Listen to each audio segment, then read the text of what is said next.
Hello and welcome to Movement for Life. Today we will look at sciatica through the lens of movement and hopefully allow us to come up with better strategies to address this common problem. The sciatic nerve originates from the nerve roots of the low back.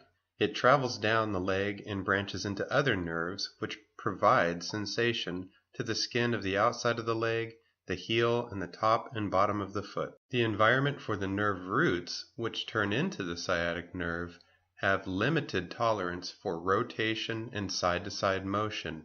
The greatest tolerance for motion in this region is forwards and backwards, with forwards being the greatest. The problem of sciatica is compression on the nerve from an inhospitable environment.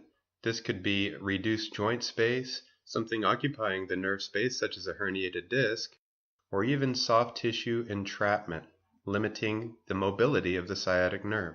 Ultimately, sciatica seems to result in not a problem with the sciatic nerve, but with a problem environment affecting the sciatic nerve in a negative way. If the problem is with the environment affecting the sciatic nerve more than the sciatic nerve itself, the question becomes, what caused the changes to the environment surrounding the sciatic nerve, and what can I do to change the environment around the sciatic nerve for the better? As mentioned earlier, the low back is made primarily to move forwards and backwards.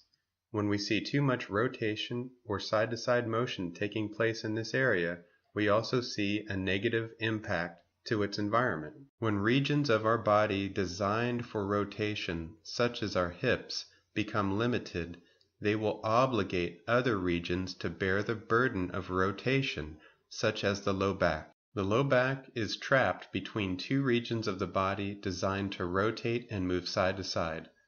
These regions are the hips and the mid-back, or otherwise known as the thoracic spine. The body moves three ways.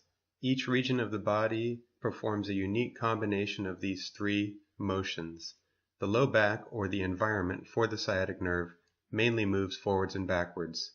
When it is obligated to move side to side, or with rotation, because of a restriction above or below that, we find that the environment will quickly degenerate. So the two-prong approach to create a better environment for the sciatic nerve is to ensure that motion is not being obligated in the low back with mobile hips, both in rotation and side-to-side motion, as well as stable hips, both with rotation and side-to-side motion, to create a better foundation and limit the demand for motion in the low back. These movement-centered principles to address sciatica is a holistic approach that creates a great foundation to then select the correct exercises specifically for the deficits that you may find yourself encountering. When in doubt, always consult the advice of a movement professional, but it becomes pretty easy to see the theme